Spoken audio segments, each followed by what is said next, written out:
Как выходит из кризиса сберегательный банк? Какие меры предпринимаются для его оздоровления? И сможет ли биткоин вытеснить печатный рубль? Обо всем об этом поговорим с председателем Национального банка Бесланом Барателли. Беслан Владиславович, здравствуйте. Здравствуйте. Смотрите также в программе, как складываются отношения Национального банка с коммерческими банками. Национальный банк следит за тем, чтобы коммерческие банки работали в правовом поле, которое определено законодательством Республики Абхазия. Где изготавливаются карты АПРА, какова степень их защиты и когда граждане Абхазии смогут пользоваться ими в других странах? У нас сейчас идет активная работа по интеграции с национальной НСПК, национальной системой валютных карт Российской Федерации, с МИР. И мы планируем в перспективе через совместный проект, через сотрудничество с НСПК расширить функционал нашей карты с тем, чтобы карты Абхазии работали не только в Абхазии, но и в России и в тех странах мира, где будет работать МИР. Какова ситуация в сберегательном банке и что будут делать с заложенным имуществом неплательщиков кредитов? Нам выгоднее даже делать большие дисконты на продажу недвижимости и эти деньги, предоставлять в кредит и зарабатывать на этом активе. Криптовалюта – риск или возможность реального заработка? Послушаем мнение председателя Нацбанка. Мечта ничего не делать, и появляются деньги, да, как-то это все звучит заманчиво. Для человека, который рискует своими личными финансами, это его дело.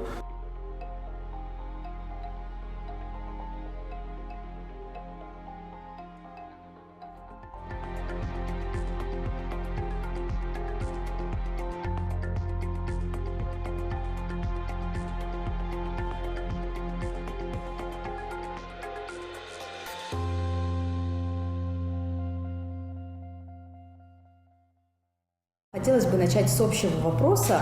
Банковская система Абхазии как развивается, какие возможности есть для развития и что изменилось за последнее время? Банковская система Абхазии – это достаточно сложный организм, который очень сильно вплетен в общую национальную экономику. И, безусловно, процессы, которые протекают в экономике, не могут не отражаться на банковской системе. Самая главная проблема, которая существует в банковской системе, это дефицит ресурсов финансовых, который позволил бы решать многие вопросы быстрее и так далее. А ресурсы свободные возможны только в богатой развитой экономике, когда люди имеют излишки и делают сбережения, и хранят их в банковской системе, получается замкнутый круг. Сегодня в Абхазии функционирует 9 банков. Не многовато ли для Абхазии? Но вопрос, многовато или маловато, это решает рынок. Если банки существуют, они зарабатывают прибыль, значит, это не многовато. Мы ведь живем в рыночной экономике, и директивно ни Национальный банк, никто не может определить то количество банков, которое нужно стране. Сам рынок показывает. Если банк не выдерживает конкуренцию и уходит с рынка, значит, было тесно, и он не справился с конкуренцией.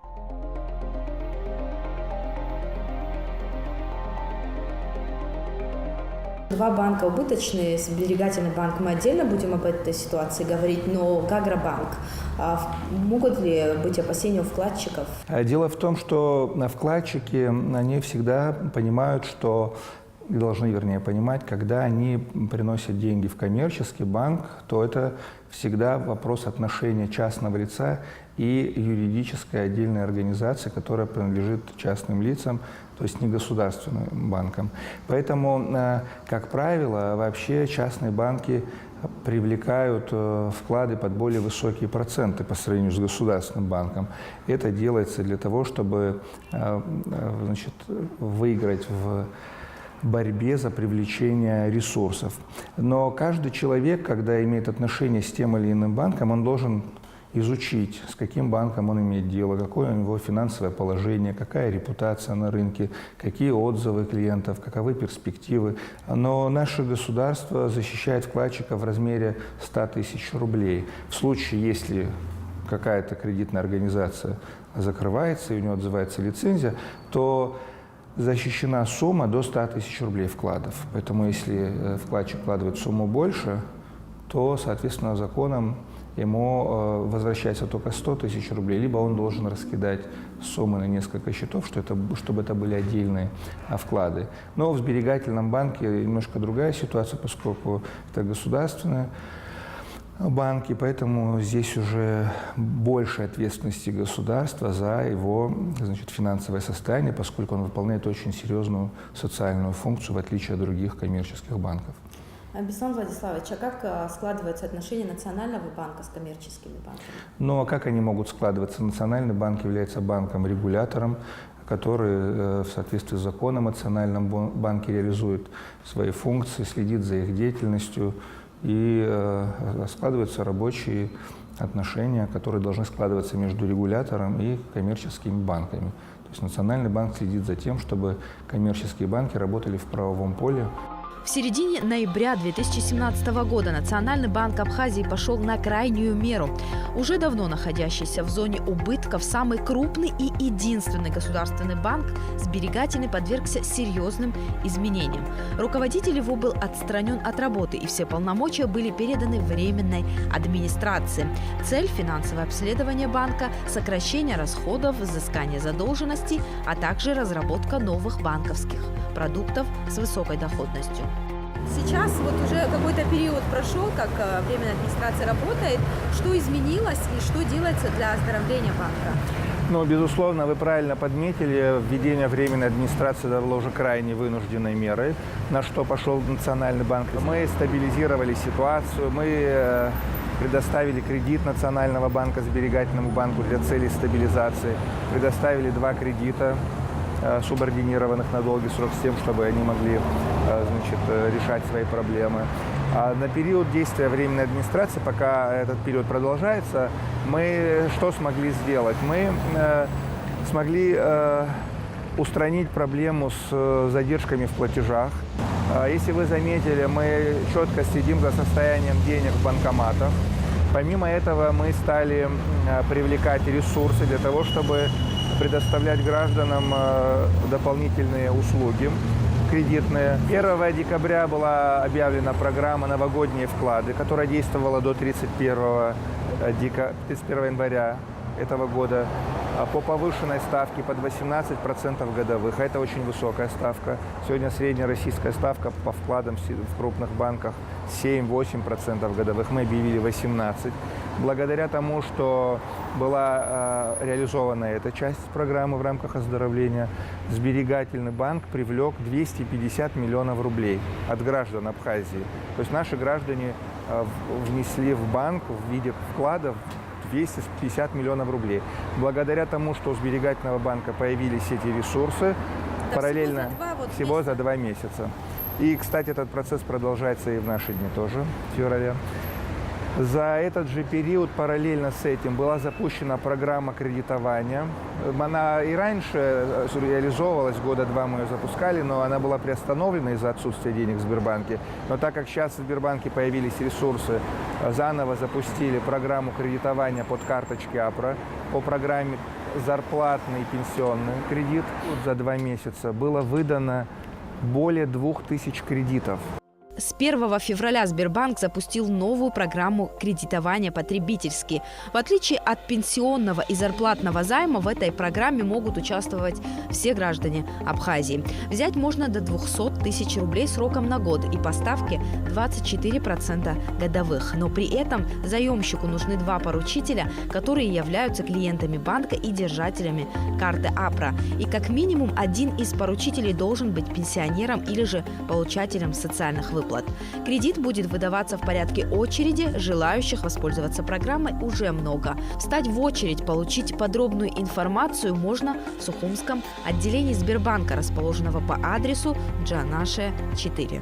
Эта информация была, мягко говоря, неоднозначно воспринята обществом. Когда банк предоставляет какие-то продукты, они воспринимают многие, что это социальный проект государства. Это не социальный проект, это коммерческий проект. Сберегательный банк привлек ресурсы под 18% годовых. То есть мы вынуждены вкладчикам вернуть эти деньги 18%. Но банк должен заработать, чтобы эти 18% вернуть вкладчикам. Поэтому он предоставляет услуги по 24%. То есть, получается, банк зарабатывает 24%, то есть 2% в месяц, от 4 годовых, оставляет себе только 6%, а 18% возвращает вкладчикам с процентами. В России ставка по кредитам ниже, безусловно, но там и ставка по вкладам ниже. Если в ноябре сберегательный банк по этой программе заработал 700 тысяч рублей, в декабре 1,5 миллиона рублей, в январе 2,5 миллиона рублей, в феврале мы планируем 3,5 рублей. То есть этот процесс набирает обороты, в отличие от кредитов, которые выдавались большими суммами, эти проекты и кредиты возвращаются 100%. Я хочу также отметить, что в Сберегательном банке Временная администрация расформировала кредитный комитет. Сегодня невозможно получить кредиты под залоги. Убыток Сбербанка к концу 2017 года достиг почти 500 миллионов рублей. В начале февраля Генпрокуратура Абхазии по поручению президента впервые опубликовала списки должников, по которым уже есть судебные решения. Какова ситуация в сберегательном банке? В том же режиме они работают? Они работают в том же режиме. Единственное, мы из головы, то есть вот с этого места, вынесли обслуживание, перенесли в отделение на проспекте, где находится наше отделение напротив переговорной, и отремонтировали помещение сзади магазина «Волна» на улице Лакоба, на Красном мосту.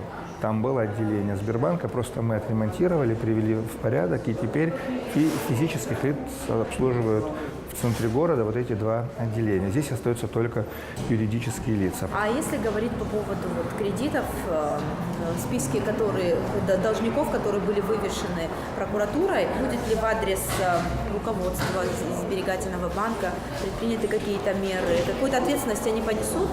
Значит, здесь вопрос уже к правоохранительным органам. Безусловно, вся эта информация передана в прокуратуру. Вы знаете, что создана комиссия по распоряжению президента, в которую входят представители правоохранительных органов, Национального банка, фонда приватизации. В связи с решением, значит, этой комиссии прокуратура на сайте опубликовала список, но это только тех, по которым есть судебные решения. В наше время, вот сейчас буквально в течение действия Временной администрации, переданы в суды исковых заявлений на сумму в 150 миллионов рублей. Уже передан, находится на рассмотрении суда, будут приняты решения, и эти решения также будут обнародованы, я так понимаю, на том же сайте продолжения списка. Помимо этого, сейчас идет большая работа по передаче, значит, дел в суды. Мы несколько историй кредитных придержали, вот буквально на днях будем отправлять, потому что информация, приказы, распоряжения существуют, а договоры многие были не подкреплены, поскольку это кредиты там 9-го года, 10-го, прошло 15 лет, 20 лет. И чтобы не вывешивать информацию о человеке, который, может быть, уже погасил к этому времени кредит. Поэтому мы дополнительно запрашиваем информацию в судах, находим, значит, материалы, и когда убеждаемся в том, что судебное решение принято, и тогда только предоставляется информация.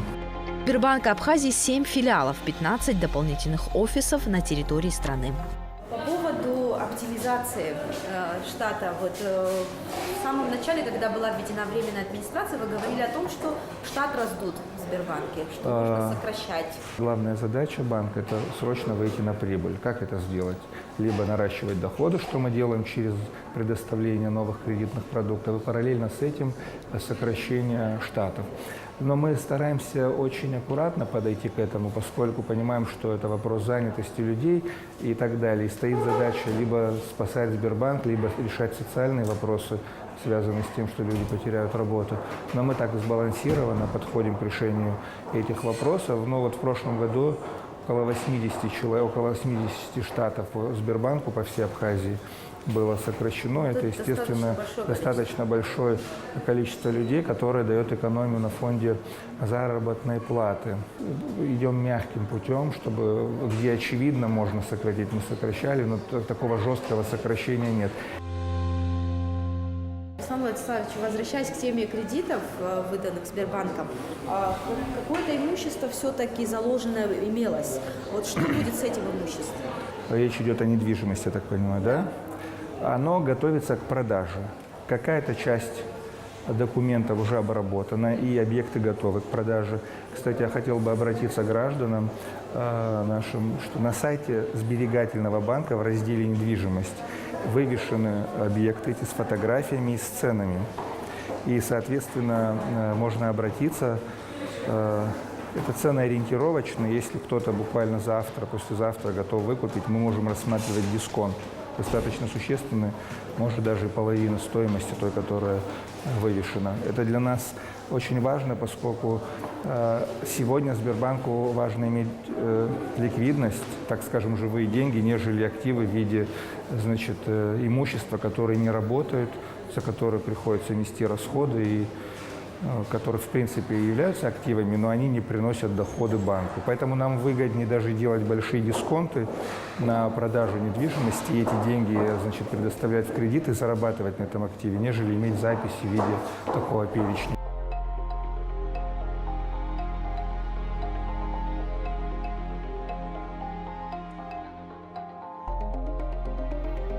Значит, вот в этом кабинете временно находится временная администрация. Руководитель временной администрации Салия Давид Бажевич. Вот. Значит, у нас человек 7 или 8, да, у нас сколько по приказу? Дело в том, что состав временной администрации постоянно меняется. Мы же как вахтовым способом, если нужно поставить кадры, мы во временную администрацию вводим сотрудника, отправляем сюда, и он, значит, работает месяц, два, три, вот как только считается, это что сотрудники Нацбанка. То же самое с кассой. Когда будет назначен новый руководитель сберегательного банка? Ну, я вам не могу сказать, когда. Я бы сказал следующим образом. Только тогда, когда я буду понимать, что мы подняли Сбербанк, он пошел в плавание самостоятельно, стал прибыльной организацией, эффективной. Я спокойно отпускаю ситуацию и работаю не до 10 вечера каждый день, а до 6 часов. Но уже как-то присматривались, кто сможет... Но, честно говоря, тут настолько много работы, что нам не до присматривания. Мы сейчас присматриваемся только над тем, как, значит, поставить банк на ноги. Будет человек извне? Не имеет значения. Главное, чтобы он был единомышленником в смысле работы, первое лицом, которому можно доверить очень сложный организм. Но я бы пока не хотел об этом говорить, не потому, что я держу секрет, а просто мы, правда, над этим не думали.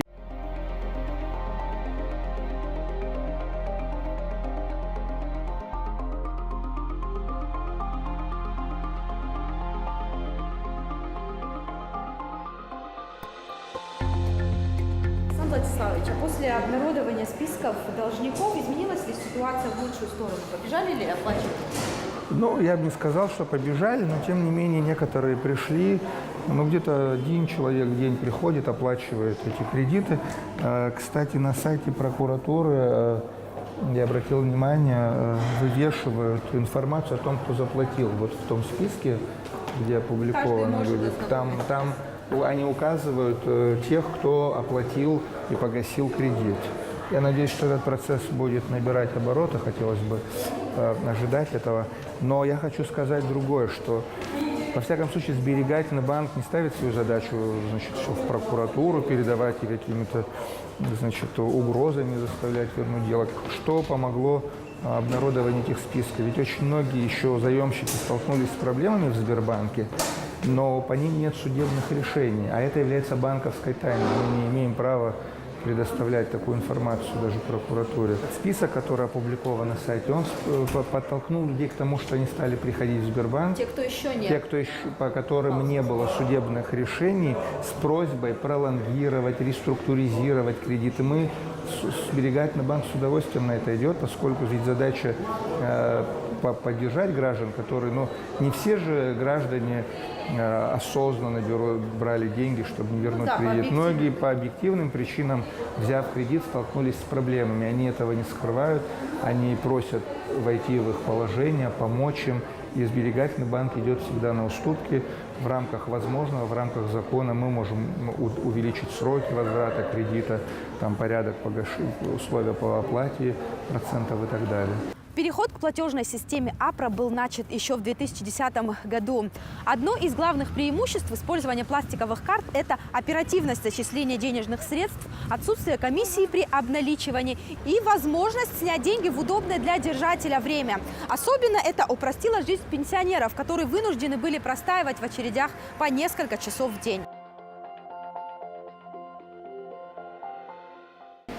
Национальный банк вынужден был использовать немножко административный ресурс с тем, чтобы процесс начал развиваться. И скажу честно, первое время очень много было возмущений, люди, особенно преклонного возраста, не понимали, зачем это нужно, какие-то карточки вместо традиционных бумаг. Ну, как-то все было сложно, поскольку всегда новое пугает. Параллельно с этим мы предложили гражданам продукт кредитования держателей карт АПРА. То есть кредиты могли получать только те, у кого есть карты. И тогда оказалось, что у многих карт нет, и люди стали сами просить. И коммерческие банки, тоже понимая, что Национальный банк ведет планомерно работу по увеличению числа держателей карт, также стали развивать свою инфраструктуру, то есть увеличивать. Уже тогда стало понятно, для чего им нужно тратиться. Из всего объема действующих карт АПРА большая часть на руках у пенсионеров – 34%, у работников бюджетных организаций и всего 3% у тех, кто захотел участвовать самостоятельно в новой программе. У нас сейчас идет активная работа по интеграции с национальной НСПК, национальной системой выигрышных карт Российской Федерации с МИР. И мы планируем в перспективе, значит, через совместный проект, через сотрудничество с НСПК расширить функционал нашей карты с тем, чтобы карты Абхазии работали не только в Абхазии, но и в России и в тех странах мира, где будет работать МИР. Помимо этого у нас подписано соглашение с системой денежных переводов «Контакт», в соответствии с которым тоже ведется работа по тому, чтобы карты АПРА могли пополняться со всего мира. А насколько это выгодно банкам? Это позволяет накапливать какие-то средства? Да, это вообще выгодно всем. Во-первых, для банков это дополнительные ресурсы, которые хранятся на счетах клиентов, это остатки несмываемые.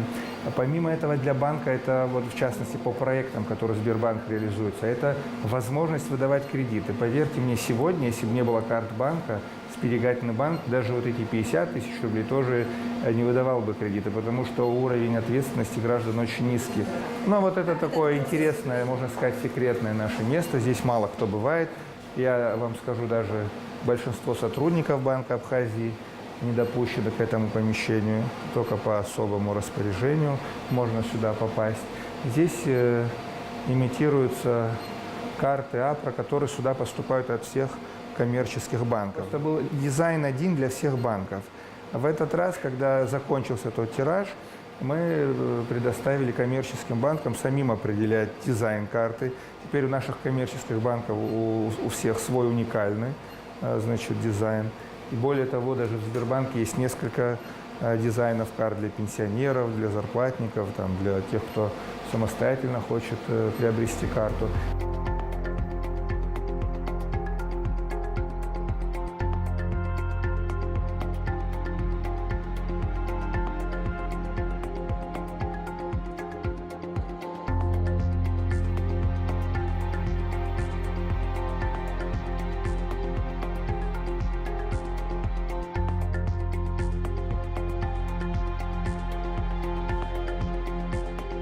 Расширение инфраструктуры банков, это бы немного облегчило бы. Безусловно, это одна из важных задач, которая перед стоит Сбербанком. Просто учитывая его финансовое положение, говорить о том, что он может себе позволить такую большую инфраструктуру, пока рано.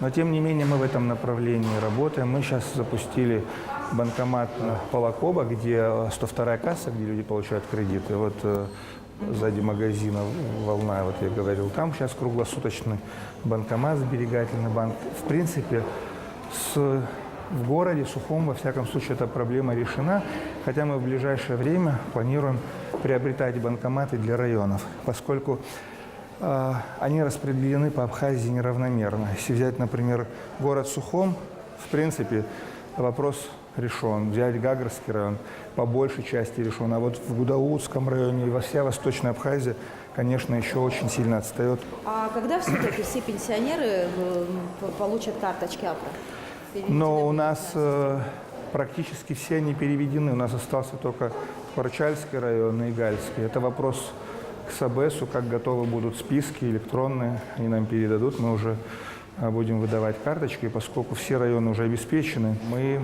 сможем карточки выдать Порчалу, наверное, вот в апреле, в мае. Ну вот к началу лета хотим обеспечить пенсионеров Творчальского района.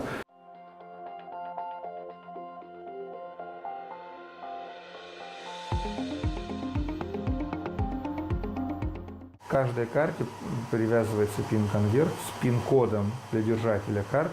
Я хочу обратить внимание на то, что здесь в банке нигде не хранятся пароли, и никто из сотрудников не имеет доступ к этим паролям.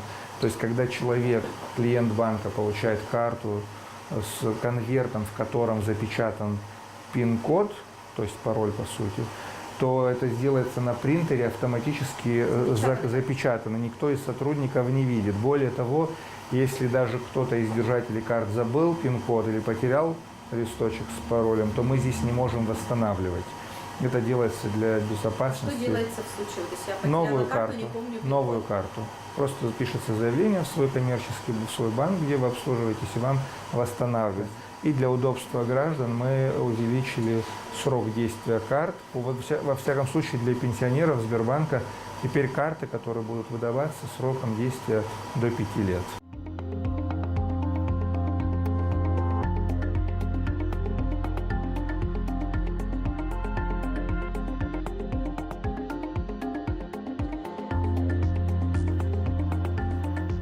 По поводу кэшбэка. И в России это достаточно распространенная такая форма возврата процента денег покупателю. В Абхазии остальные банки могут подключиться к этому? Это вопрос деятельности самого коммерческого банка. А мы же понимаем, что в рыночной экономике, как и в любой сфере экономики, в банковской сфере существует конкуренция. И каждый банк борется за то, чтобы привлекать к себе клиентов. А каким образом он может это сделать? Предоставляя интересные, востребованные продукты. Поэтому я полагаю, что эти вопросы различных опций, которые может предоставить банк, все будет решаться на уровне конкуренции между банками. Я думаю, будут многие другие предложения. Жизнь идет, какие-то технологии заимствуются, и, соответственно, я думаю, наш рынок тоже будет подтягиваться к этому. А как вы относитесь к биткоину и вообще к криптовалюте? Сможет ли биткоин или другая криптовалюта вытеснить рубль? Ну, сейчас вот какое-то помешательство началось, мечта, ничего не делать, и появляются деньги, да, как-то это все звучит заманчиво. Для человека, который рискует своими личными финансами, это его дело, если хочет, там, пусть играет, зарабатывает, теряет, во всяком случае он потеряет свои личные финансы. Как и любой, значит, человек, он пытается максимизировать доход, он может в валюту вложиться, в золото, там, другие инструменты и биткоины.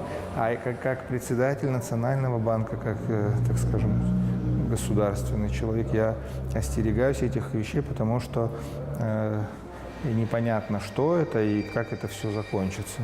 Поэтому просто вот позиция наблюдать со стороны. Днем сегодня прогулялись по банку. Я обратила внимание на то, что здесь большинство сотрудников молодого возраста. Но вот очень странная ситуация в Абхазии. Мы говорим о том, что большая безработица, и в то же время мы испытываем дефицит кадров, дефицит квалифицированных кадров. То есть, ну, банк – это не учебное заведение. Здесь невозможно научиться, если ты ничего не знаешь. Если у тебя есть багаж знаний, хороший, университетский, конечно, можно начать работу, не зная специфики, и быстро обучиться каким-то вещам, нюансам. Но мы испытываем сложности, например, с IT-специалистами. У нас есть вакансии, мы готовы принять на работу людей, которые могут оказать пользу банку. Но просто, значит, я вам скажу прямо, атакуют, я бы сказал, штурмуют желающие устроиться в банк, но часто оказывается, что есть всего лишь желание работать в банке, но за этим желанием нету багажа знаний. Чтобы сделать банк современным, нужны специалисты в сфере IT в первую очередь. Впервые денежная единица Абсар в Абхазии появилась в 2008 году. Монеты являются платежным средством на территории Абхазии по номиналу, но не могут использоваться в качестве средства платежа в розничной торговле. Курс одного Абсара равен 10 рублям, но реальная стоимость памятных монет определяется спросом на рынке. Порядка 60 видов монет имитировано Банком Абхазии за эти годы. Половина монет уже не продается Национальным банком, поскольку монеты пользуются спросом. В наше время мы тоже продолжаем эмиссию монет. Более того, Банк Абхазии проводит серьезную работу по популяризации наших монет во всем мире.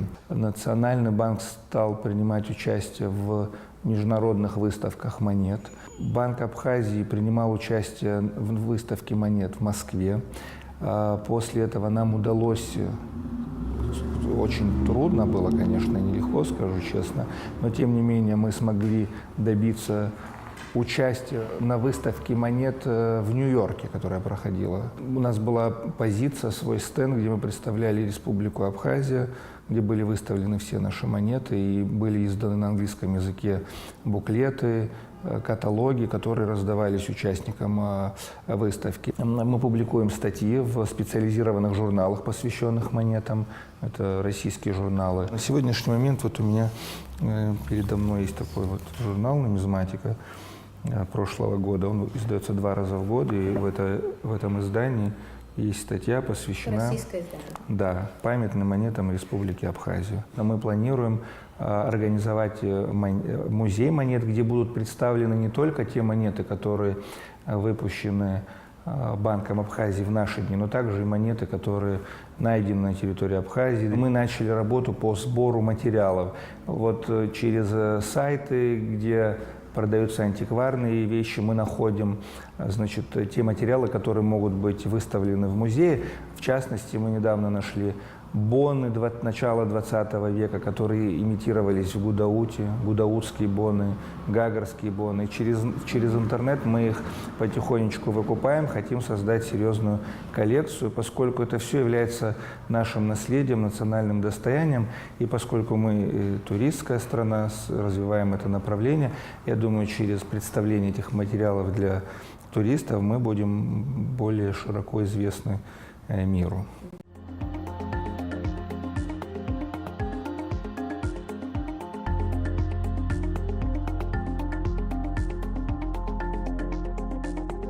Как вы относитесь к своей работе? Что самое главное для вас? Ставить себе сложные, но подъемные задачи и делать все, чтобы эти задачи решались.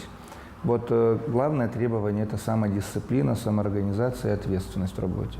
А какие у вас требования к сотрудникам? Я один, как руководитель, не смогу выстроить работу, поэтому здесь очень важно, что существует иерархия, как в армии. Приказ не обсуждается, указания не обсуждаются, все должны четко выполнять те поручения, которые, значит, существуют. Но я хочу сказать, что мне повезло с коллективом, в целом очень ответственно все работают. Можете поделиться с нами планами вот на предстоящий год? Но если говорить о планах, вот если назвать год, я бы назвал 2018 год, это год переломный для Сбербанка. Вот у меня такая задача стоит. Ожидаем, что уже летом Сбербанк начнет зарабатывать прибыль, и очень хотим, чтобы, значит, впервые за много лет Сберегательный банк закончил год с положительным финансовым результатом.